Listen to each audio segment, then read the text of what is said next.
Hi, Tracy. Welcome back to the show. It's so lovely to have you on the podcast again.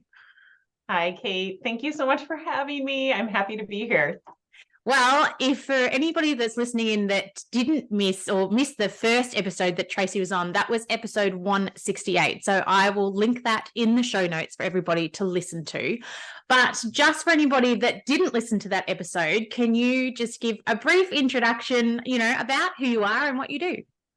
You bet. So I am a certified life coach. I have my own company called Self-Made You, where I basically have a mission of helping people better understand themselves, to really start thinking of themselves as the solution to all of their problems. I know if your audience is anything like me, I spent a lifetime believing that I was the cause of all of my problems, and not at any moment in time did I ever consider that I might actually be the solution to my problems. So I really help people better understand how they can start to really tap into themselves, how they can really leverage the part of their brain that creates empathy and innovation to get where it is that they want to be. And it all starts with making a decision. And so we use a framework that helps people think differently. It starts with a decision and you finish with a decision. There's a couple steps in between, but I dedicate my days to teaching people really how to utilize themselves as the solution, no matter what the problem is. And I love doing it. And I love coming on podcasts and really giving some tangible takeaways that you can implement like right now. Yeah. Well, we dived into a lot of that in our first podcast episode. And this time we're kind of going to dive into a little bit more to chat about those feelings we get of frustration and overwhelm and confusion that may come up. So for the person sort of, listening in, where does the majority of that sort of feeling of frustration and confusion and things start to come from? Yeah, it comes from a part of your brain that is really meant to keep you alive. It's the primitive part of your brain that is all focused on survival. So it does that by offering you some very dramatic type thoughts like you're gonna die if you don't figure this out, which can be really frustrating. So if you're somebody who's trying to lose weight, or you're trying to figure out how to operate a new business, and your primitive brain is telling you that you're going to die if you don't figure this out, it feels very overwhelming. It feels very frustrating. So the short answer is it's coming from the part of your brain that is meant to keep you alive. And the truth of the matter is we're really not in any danger, but yet we listen to those narratives and we react from them. And then before we know it, we're self-sabotaging all over the place. And so the frustration, I'm glad you kind of framed it up this way, because it's all about the feelings. And so if you can start to create an awareness around when you're feeling frustrated, that is really going to help you intercept before the self-sabotage really starts to unfold. So I think it's great to have this like intimate knowledge of what frustration, what overwhelm, what skepticism or disappointment, what does it actually feel like in your body? I'm not asking you to become familiar with it because I want you to suffer. I want you to become familiar with it so that you can like create awareness and like recover quicker from it. So it's just an emotion that we are all meant to feel. There's a huge spectrum of of emotions that we're meant to feel. And the benefit of actually feeling frustrated or feeling overwhelmed is that you now have the contrast to the feelings that you want to be feeling. So let's say you're somebody that doesn't experience a lot of joy or happiness in your life. Well, you might not even know what joy and happiness even feels like. So it's important that we have the contrasting feelings so we can even have the context for those wanted feelings. So there is a gift and an opportunity. You have to kind of dig deep to find it, but it's there when you're feeling those, unwanted feelings. But I think that the purpose is so it makes the other feelings even possible. It creates an awareness of what we don't want. I have a lot of clients that'll come to me and say, I'm so broken, I don't even know what I want. And it's like, you know what? That's okay. And that's totally normal. But let's start with what you don't want. And that is often a much easier question to answer. And that's where frustration and overwhelm become very helpful because it's a place to start. Well, that's really interesting because I know when you do speak to people and you can say, well, what do you want the outcome to be? Or, what do you really want? They can tell you all the things that they don't want. I was having this conversation with a client the other day and she said, they were picking things for their house. And she said, I can tell you everything I don't want, but I don't know exactly what I do want. And then she said that can make it easy to eliminate things, but then you come down to like 3 choices left and she has to do it based on what she doesn't want, not what she wants. Right. Yeah. It's such a good place to start. And it's so interesting because without that perspective, most people will just give up on answering that question. What is it that you want? If they feel like, oh my gosh, I don't even know, and this just adds to the evidence of how broken I am, they give up and they quit before they've even tried. So this gives them a great place to start. And that is so incredibly valuable to know what it is that you don't want. You can work from there. And talking, as you were saying before, of the feelings that when you are having those feelings and what you feel physically as well, I know myself when I'm feeling overwhelmed or frustrated or whatever, you get that feeling, almost in your stomach. I feel tense. I, don't also feel like, cognitively, I can't think clearly, and everything starts to become hard, so to speak. Yeah. It usually, if you really can't get your arms around it, if you start to react to it, it usually doesn't end well. And so I like to just tell people nothing has gone wrong when you're feeling these unwanted feelings. Just take a deep breath, breathe into it, really kind of focus on a sensation, either your sight. You can focus on smells. You can focus on what it is that you're hearing to really kind of shift from that intense focus on something has gone wrong. If you can find another, sensation, even a touch type sensation to focus on, it's really helpful to take your focus off of that panic that something has gone wrong. And so I like to really question my clients about what does it truly feel like when you're experiencing frustration. Like, where do you feel it in your body? I have them really explain it to me, because if I'm not there asking them to define it, they'll never do that work and they will always remain afraid of that feeling. And often when you're afraid of feeling something, you will try to numb. You'll reach out to things that can be very destructive, even though they seem so innocent, like scrolling social media or online shopping or pouring a glass of wine. If you don't learn how to feel the feelings, you will always cope in a way that probably is less helpful. It's probably more destructive than just allowing the feeling to be there, or to even better learn how to process that feeling. And all that is, I know it sounds complicated, but it really isn't. It's just asking yourself, where am I feeling this? How would I describe it? What's the weight? What's the color? What's the texture? Does it move? Does it have a speed to it? Just get really familiar with it so that you can create that evidence for yourself that it's not going to kill you. And most of the time when we're trying to run from something, it's almost always a feeling. It's crazy. When you really stop and think about it, what you're afraid of is an emotion. So why not do the work to prove to yourself that it's not going to take you down? You're very capable of just allowing it to be there without reacting, without running from it, without buffering it or trying to numb it. Well, I actually did that the other day, and I caught myself in the act because I was, had a task to do for work that for me is a harder task to focus on, not my most enjoyable thing to do.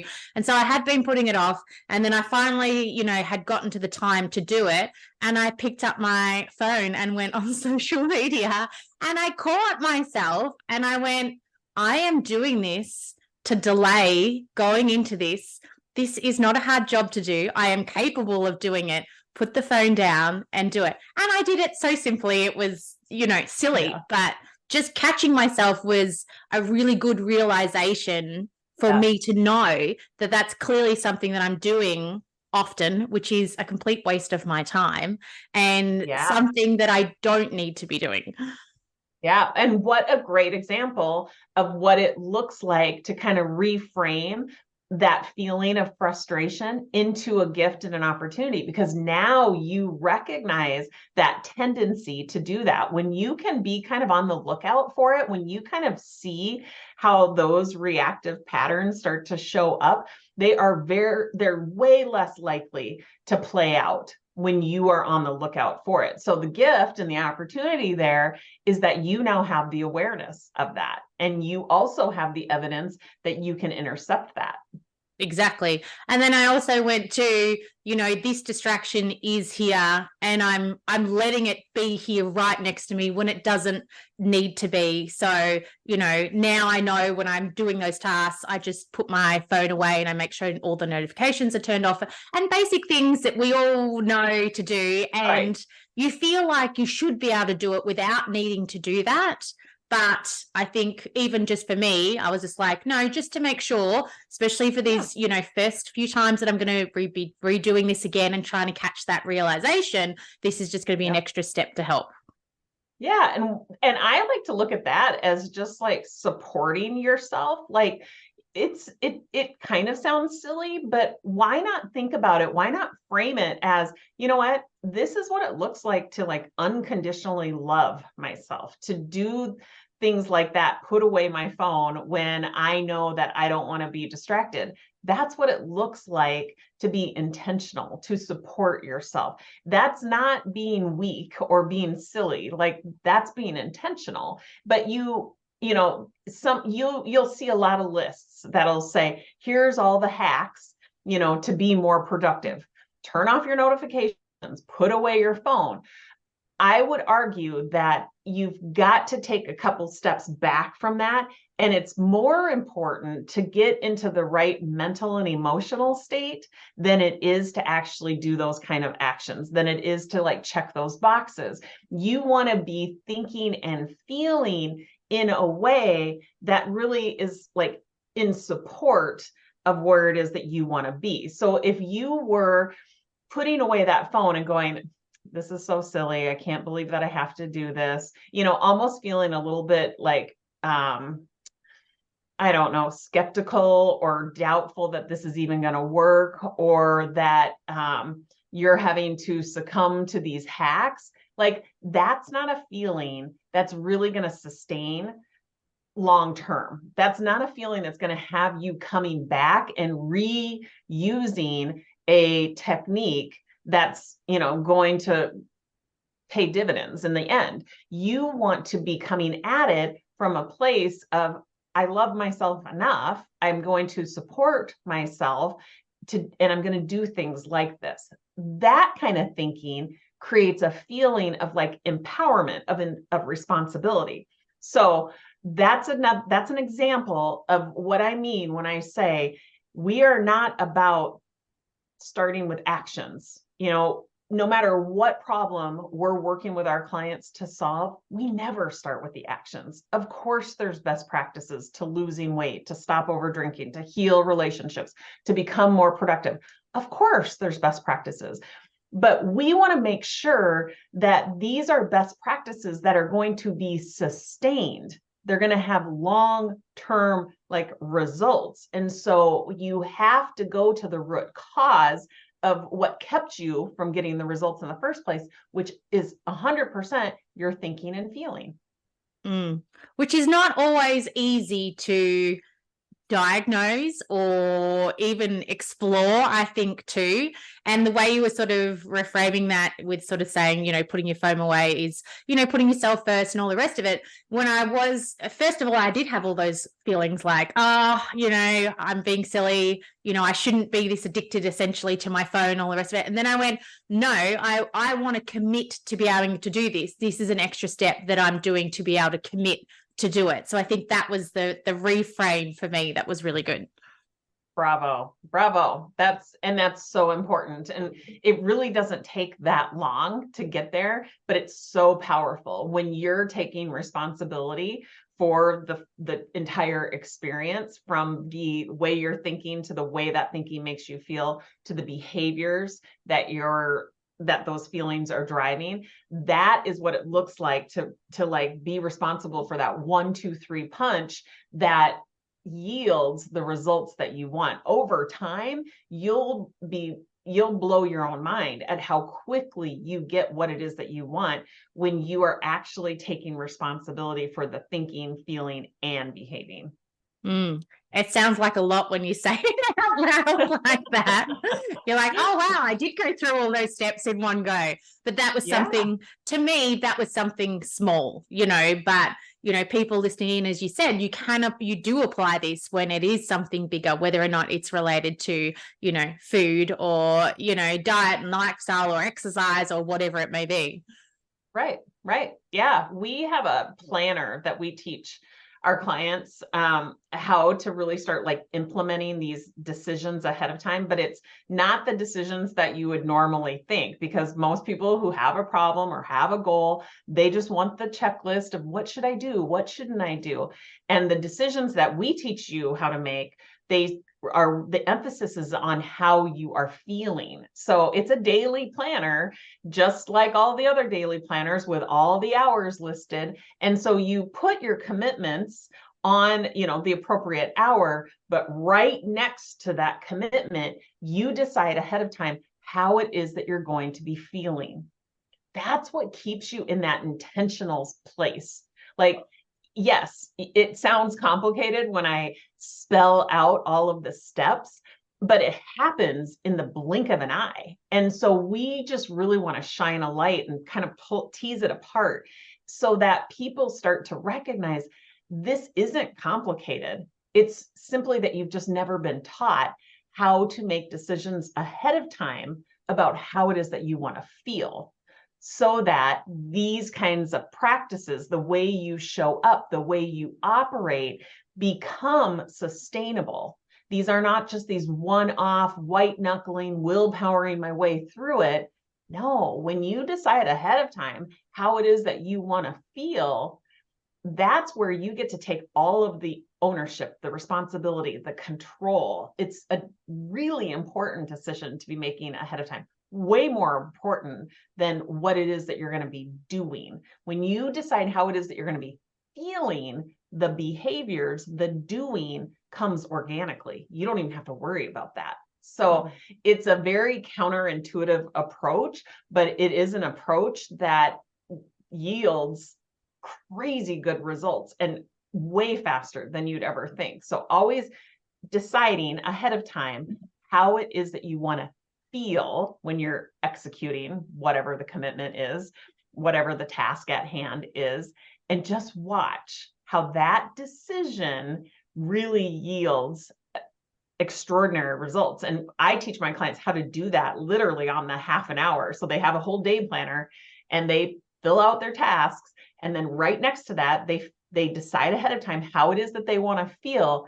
By the end of the day, they have learned so much about themselves, because without making that decision, you're just over here operating on autopilot and just kind of letting the day unfold, and you're operating from your primitive fear-based brain. And so the day unfolds entirely different. Mm.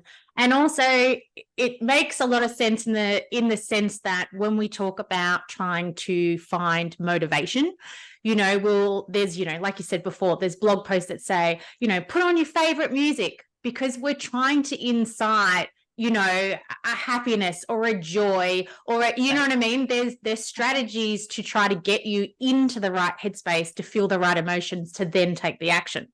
But we're always focused on the action, not the emotions that get us to take the action. Right. It's backwards, right? Like people think that once they lose weight, then they'll be happy. People think if I play this music, it's going to make me motivated. It's backwards. It's like you can actually be happy now and then lose weight. Like you can take the actions from a place of happiness, not like waiting to be happy until you lose the weight, not making yourself happy by playing the music. Like you can actually be in the state that you want to be in without having to rely on anything outside of you. It's, again, I keep using the word mind-blowing, but when you realize all you really need to rely on is yourself, and it has everything to do with how you're choosing to think. Most of us think in a very unintentional way. We're just operating on default based on our, the painful past that we've had. And instead, I'm asking you to be intentional, to be in this place of like, I don't really need music to motivate me. I enjoy listening to music, and it's my decision to go turn it on because I love it, not relying on something outside of me to create my happiness. Does that make sense? Yeah, it makes total sense. And I'm just going through in my own brain while we're speaking, thinking about intrinsic motivation and extrinsic motivation, and how I'm more of an intrinsic person, but, and everyone's always like, how do you get so much done? And how do you, fit all that into your day? And thinking emotion wise, it's because I'm happy. I want to do it. I feel motivated to do it because I enjoy what I do, whether or not it's the workout I do or the work that I do, so it doesn't feel like a chore or hard majority of the time. As I said before, there are still some tasks that are hard, but generally I'm really happy and looking forward to what I'm doing. Yeah. And somebody with that kind of a mindset will even look at the hard and be willing to do the hard things, knowing that you're going to yield some sort of return from it. Like you're going to learn something from it, right? You're going to become more resilient because of it. So even the hard, there's an upside to it. And when you're open to doing hard things, like you literally have one of the keys to the universe right there. Yeah. Which is, just, thinking about it in my own brain sort of thing. But speaking about your planner and planning out your day, how important is it to have plans and goals and, future plans to be able to achieve what we want to be achieving? Well, I would say it's only important if you have something in mind that creates kind of that extraordinary life, that ideal life. If you are somebody that is measuring yourself against,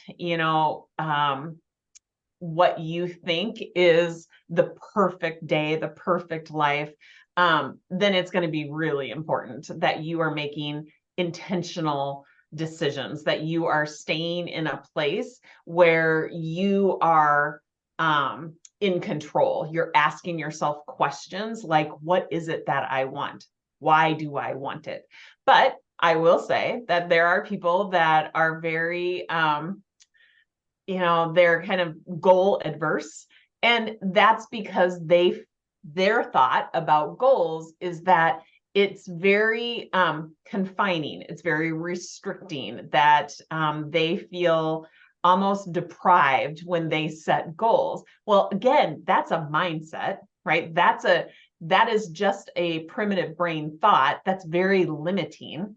How else could you choose to think about goals? I think that goals, or AKA decisions or outcomes or results, whatever you want to call it, I think they're super important because it becomes kind of the GPS of your life. If you are somebody who wants to stay intentional, wants to feel in control, and doesn't value like spontaneity over the feeling of being in control, then making decisions ahead of time, not waiting until you're in the moment, making decisions ahead of time. What is it that I want from this day? What is it that I want from this month? What is it that I want to accomplish in 2024? What do I see my future self 5 years down the road having accomplished? Like, those are the kinds of questions that nobody gets to decide except for you. And to just really kind of drive that point home, think about who you are today. Who you are today is a result of how you've been thinking and feeling. Everything that you have done or haven't done has resulted from how you have been thinking and feeling. So if you decided, let's say last year, that you wanted to be exactly where you're at right now, that decision is what drove all of the thoughts and the feelings and the behaviors that got you here. Now, if you didn't make that decision, it's really good to know that without making that decision, this is what has resulted. So I love thinking about it from like kind of both ends of the stick. I always think, okay, so if I didn't make that decision, and this is where I have landed, and arguably, I think I am living as close to the perfect life as I possibly can. What would happen if I made a decision about who my future self is in 1 year from now? Now that's going to drive my thinking and feeling, because I will start making all of my decisions from that perspective, from that place, from my future self. I will let the future me start making the decisions about today with the promise that that's where I'm heading. That's the direction I'm going. And it's with intention. So I love to teach kind of that triad of your past, present, and future self, and really understand that you're going to be making some quantum leaps in the direction that you want with decisions when you're operating with intention. It's not for everybody. I think there are probably plenty of people who are like, yeah, I'm all good with spontaneity and just kind of seeing where life takes me. That's totally fine. There's like no shade on those people, but I tend to be somebody who likes to really kind of push my limits and really see like what kind of extraordinary life I can create for myself. And by deciding who my future self is 5 months, 1 year, 10 years down the road, now I can like really connect to her and use her as a way of deciding everything that I do right now. Everything that I think, everything that I feel, everything that I do right now. And it's almost like I know her. And when I do that, I keep myself from suffering. I don't find myself spinning out in shame or guilt or frustration when I'm connected to my future self. But the minute I lose sight of her, my primitive brain like jumps back on board and has me connected to my painful past. That's just what our brains do. That's the neural pathway that is very well established. So just automatically, that's where it goes. So I like to really kind of orchestrate what it is that I want to be feeling. So I do it with intention. Yeah. And if somebody listening in feels like, yeah, I am stuck in, maybe it's reliving, past trauma or experiences, and it keeps, you hear people say, oh, it just, it keeps popping up. It keeps happening. The same things happen over and over, and I can't get out of this cycle. How do they start to work on getting to that future self? Is it through things like, writing down what you want and journaling, or things that you don't want? Yeah. Well, first off, I would want that person to know how normal the experience is. When they keep finding themselves in that place of guilt and shame and question and confusion, and they feel like they literally cannot break free from that. I want them to know that it's not because they're broken. It's not because they're doomed to be spinning out for the rest of their life in those feelings. It's truly just that they haven't been taught how to operate from the other part of their brain. They are operating 100% from their primitive brain. When they are trapped by their painful past, they are absolutely operating from their primitive brain. And so I like to show people how to think differently, how to operate from what I like to call their prodigy brain. It is that more extraordinary part of your brain where you can respond, where you're not having these knee-jerk reactions, just Groundhog's Day doing the same thing over and over and over. You're actually responding. You're actually doing things like mental fitness techniques that really quiet down that primitive brain, fear-based chatter. So that's where the understanding yourself, like really using our framework to think differently. So you start with a decision. What is it that you want? Why do you want it? So this can be big or small. Any decision really starts to create a sense of control. So you start with a decision. It's the S in self. The E is eliminating the self-sabotage, recognizing that we will operate from those negative self-talk, self-sabotaging narratives if we are on autopilot, if we aren't aware. That is the neural pathway that is very well established. That's where your brain will go. So being on the lookout for them. And so we have a free assessment that we give that just really reveals those narratives that are most prominent in your life so that you can be more aware of them. That's how you're going to eliminate the self-sabotage, is simply by being more aware of them. And then leveraging those prodigy brain strengths like empathy. Of course, you have felt this way because you've never been taught. That's how you have empathy for yourself. You can have unconditional love for yourself. This, because you have felt frustrated or shame or guilt, does not make you an unworthy person. It's possible that you could learn to operate from this other part of your brain. That's what it looks like to leverage strengths that are available to you when you're operating from your prodigy brain. And then finally, you finish with a decision. What's the next best step I can take? What's the next step that is so easy, it's almost hard not to do? I love that question. And what do I want to be feeling while I'm executing that? So I have you down on my calendar for today at 5:30 Central Standard Time. And I asked myself, how do I want to feel? I am a guest on Kate's podcast, and I wanted to feel excited. And so then I had asked myself, the next question is, what would I have to be thinking to generate feeling? And it was, I am so happy that she sees value in what it is that I have to share. I'm so excited to come back. That's what I want to be thinking. Now, if I didn't ask myself that question, Lord knows what I'd be thinking, right? Today happens to be, Halloween or a holiday, and we have kids coming over to trick or treat. Oh my God, do I have enough candy? Yada, yada, yada, right? Like my brain will go off in a million different directions. That's not how I want to be thinking and feeling while I'm guesting on a podcast. So I make those decisions ahead of time. This isn't anything earth-shattering, right? I'm not making monumental decisions, but so incredibly helpful to keep me in the driver's seat. Life is not happening to me. Life is happening because of me, because I am making these decisions ahead of time. So SELF, it's really learning how to utilize yourself to think different. You start with a decision, eliminate that self-sabotage, leverage your strengths like empathy and discovery and innovation, and finish with a decision. That's how you get out of that primitive brain like captivity that so many of us find ourselves in.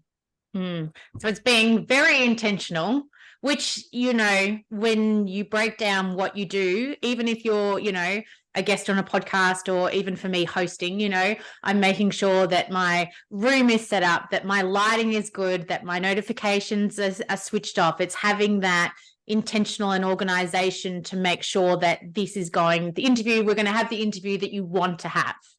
Yeah, right. And reminding yourself, like, I'm in control. And things might go wrong, right? Like, I'm not in this space where I feel like I have to control it. This has to be perfect. Like, that's a saboteur narrative right there. Like, so just recognizing the feelings, the vibrations that you are experiencing, and ask yourself, is it helpful or is it unhelpful? Like, I agree with you. This does require you to be very intentional. Sometimes it's just easier to be asking yourself, like, is this a helpful thought or a helpful feeling, or is it unhelpful?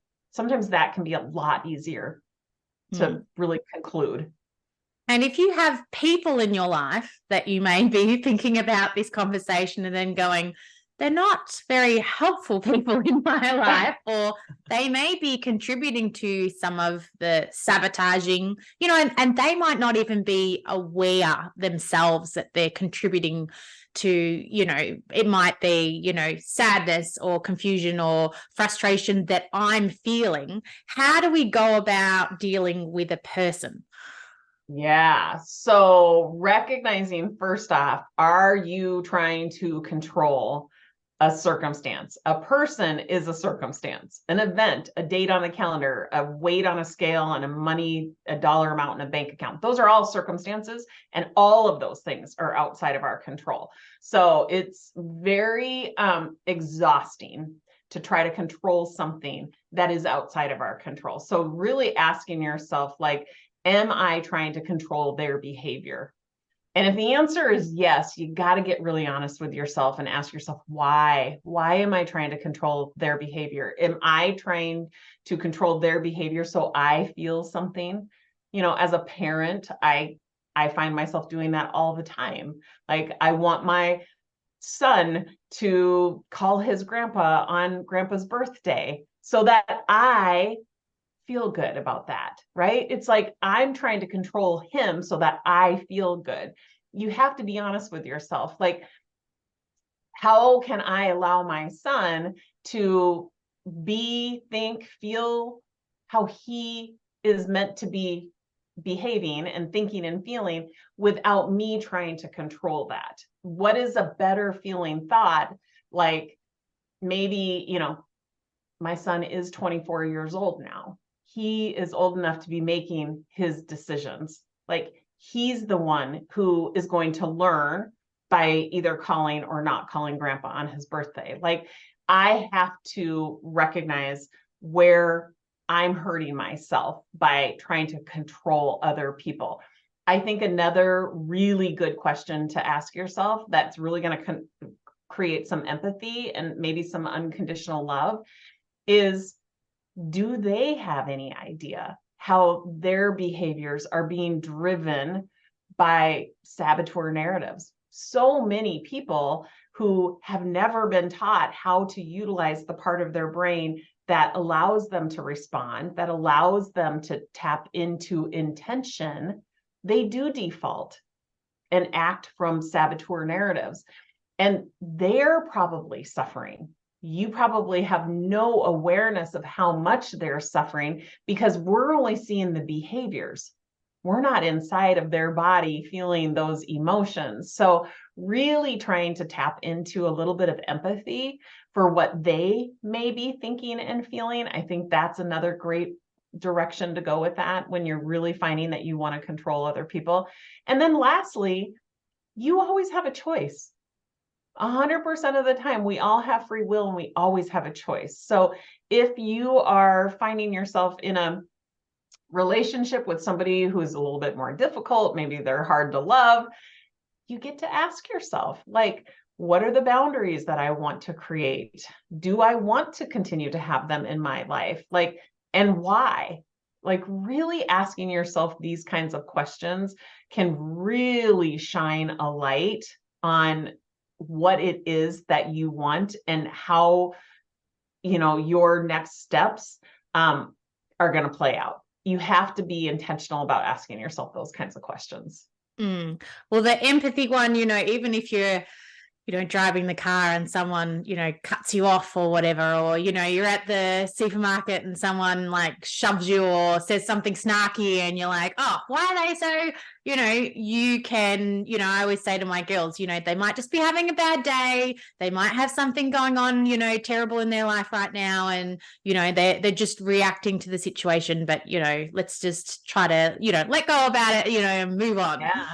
And to realize that you're doing that for yourself. You're not doing that really to help the person that's cut you off or said something snarky. It's not because you want them to, not have to feel the judgment that you have. It's for you. You don't want to feel the judgment. You don't want to feel the snarkiness, right? So you have to keep that perspective in mind. Why are we doing this? It isn't to people please. It isn't to, make that other person not feel judged. It's because you don't want to operate from that feeling. Does that make sense? Yeah, because there's been times where you hold on to that, I'll come home and be like, saying to my husband, oh my goodness, this person, just, coming off and it was their fault and blah, blah, blah. And it will change the trajectory of the rest of your day because I am the type of person where I will hold on to that feeling and it will affect everything that I do. It's like a flow on effect. So makes 100% sense. Yep, right there. That's such a good example. Ask yourself, what's a better feeling thought? Because this feeling sucks. I don't want to feel this way anymore. What's a better feeling thought? And all you got to do is find one that's believable to you. There is hundreds of thousands of thoughts available to you that I promise will generate different feelings than what it is that you're experiencing in that moment. So just ask yourself that question. And then I have to, just speaking about that now, my mind is going to regret and people having regrets. How do you help people with, that might sort of feel like that they have, a lot of regrets and they feel like they, it's in the past, it's happened now and they don't know, they can't change that. Yeah. So again, it's which part of your brain are you operating from? So if you're really spinning out in regret, it's because you are believing something that's creating that regret. Like, I shouldn't have done that. I should have done something different. Okay, so you know that you're feeling the regret. You've decided you don't want to feel that way anymore. What's a better feeling thought? What else could you choose to believe? I love going to the perspective that everything can be turned into a gift and an opportunity. If you ask yourself that question, your brain goes to work trying to find what good came out of that. The thing that you've been sitting here regretting, spending tons of time and energy on, could actually be turned into some sort of gift and opportunity. And if you ask yourself that question, you're way more likely to find an answer that feels different. So it probably created some sort of contrast. You probably learned something from it, right? You probably were able to take something away. Maybe some sort of inspired action can come from this event that you are now regretting. But you can't get there when you're over here spinning out in regret. You have to you have to quiet that chatter down. You have to respond with asking yourself questions. That's what's going to have you operating from that prodigy brain, which is going to make a whole plethora of strengths available to you. So you can start to discover, what did I learn? What kind of inspired action could be taken from this? You might be able to create a little bit of empathy for yourself that will for sure start to extinguish the regret. So it really does kind of hinge on asking yourself high quality questions. What is my future self at the end of life? What would my future self tell me about that event? That's a great question to be asking yourself.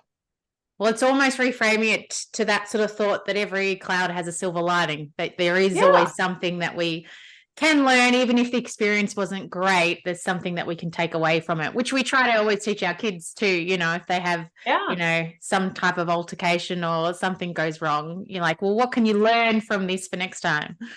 Exactly. And it sounds cliche. I know that. I know it sounds fluffy or it sounds woo-woo, but you have to really ask yourself, how does that thought make me feel? It always comes back to feelings because feelings drive our behaviors. So it's not the silly little, let's think positive mantras. It's not so much about the thought or the belief. It has everything to do with how does it make you feel. That's what we're going for, is we're trying to shift the feeling because we know feelings drive behaviors. So if you're looking for different results from your life, it's all about the feelings. And we just know that we have to reverse architect it and come up with a better feeling thought. And so it's not toxic positivity. This is not looking in the mirror and saying 25 mantras every day. This is literally challenging yourself to come up with a better feeling thought. And there's a lot of them available to us. It's only because our primitive brain is very strong. Those neural pathways are very well established that we habitually go back to the same thoughts day after day after day.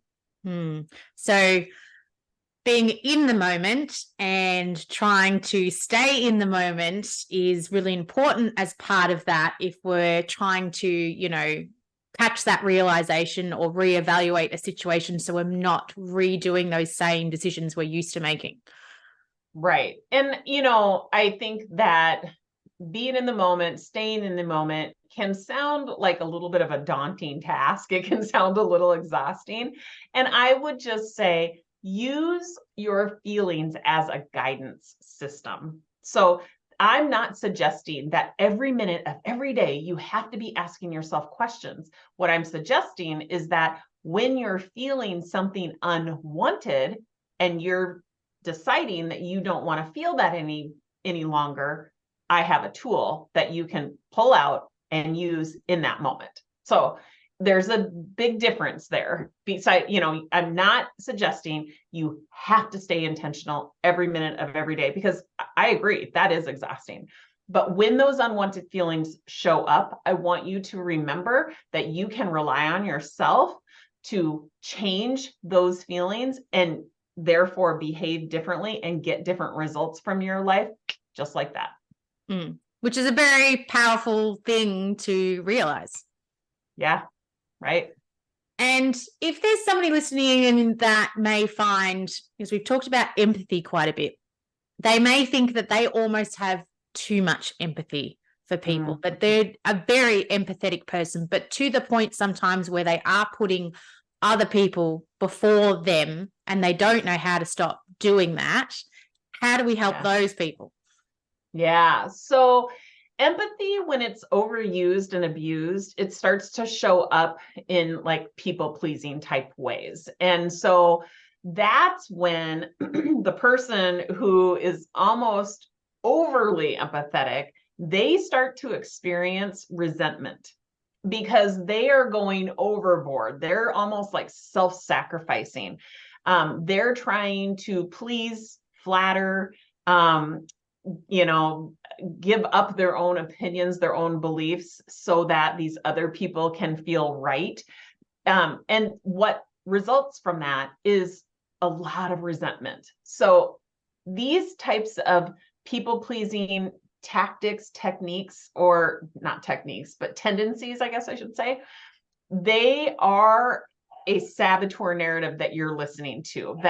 And it is stemming from one of your greatest strengths, but it's a strength that now has been overused and abused. So where I would say you're going to want to go with that is just be aware that that's what's happening, that you are feeling resentful. You are indirectly trying to gain affection and acceptance by rescuing or flattering or trying to please other people, that you are losing sight of your own needs.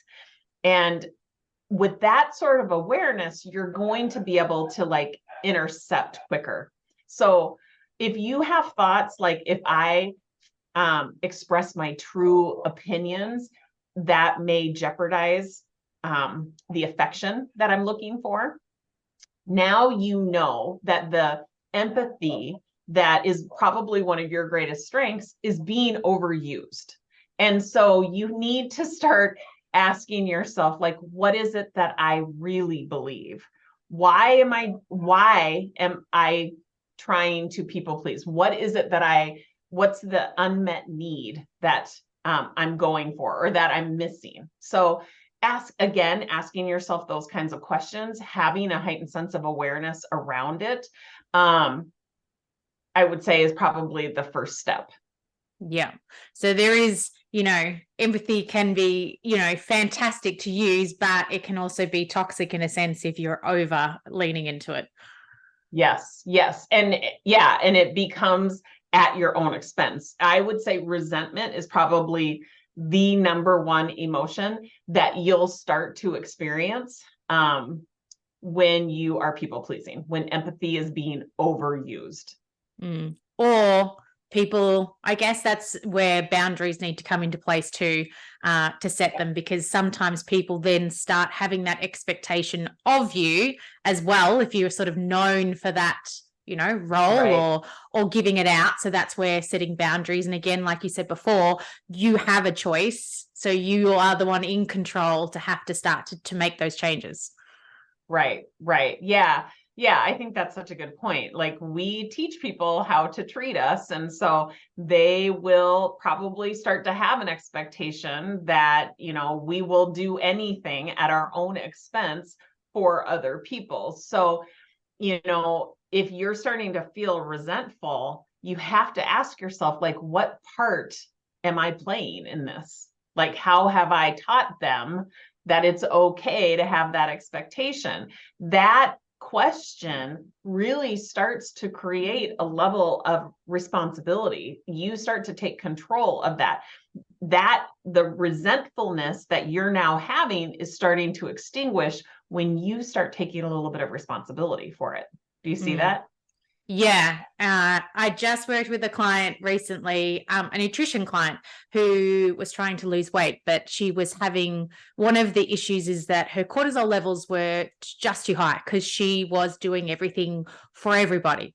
And I said to her, you have to change that. You have to set some boundaries in place. You've got grown-up children that can help you.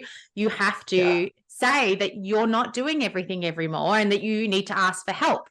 So, even just reframing that for her, she said it was such a simple thing to do. I just wasn't doing it. And she said, and no one had a problem with it when I asked, but I hadn't asked.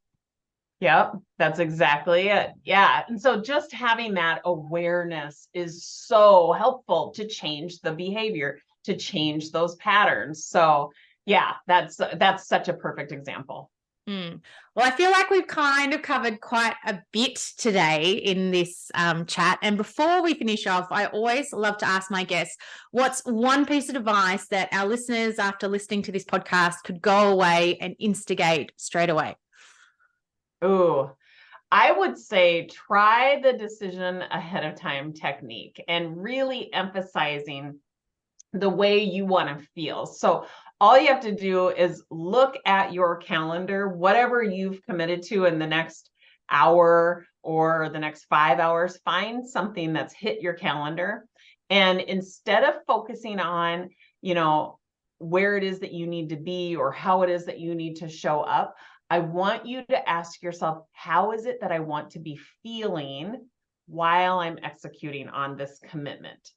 And then, so you've got the feeling, and then ask yourself, what is it that I'd have to be believing? What is it that I'd have to be thinking in order to generate that feeling? So it's a two-part question. I have clients who will just add it to their Google Calendar, like right there in the subject line. This is how I want to be feeling. This is what I have to be believing. We have a planner that we actually teach people this concept on that application. We know that everybody has a day. And so we use a day to teach this concept. And so, but just to get started, just try it once and just notice how good it feels to stay in control and not just let it, play out and, and not feel like you have the control over it. It's night and day difference. Amazing. Well, thank you so much again for coming on the podcast. Where can all our listeners reach out and connect with you? Yeah, our website is kind of the one-stop shop. It's www.self-made, M-A-D-E, and then the letter U.com. Then we have our free masterclass called Self-Made Day. And it's like how to create that perfect, or how to plan that perfect day. And it's really teaching this concept, but we're really holding your hand through it. So I think we're going to give you the link so you can share that free masterclass with your audience. Amazing. Well, thank you so much again for coming on the podcast. It's always a pleasure chatting with you. And I always learn so much when I chat with you that I'm like excited to go off and then start instigating it into my life as well. Excellent. Well, thank you so much for having me back.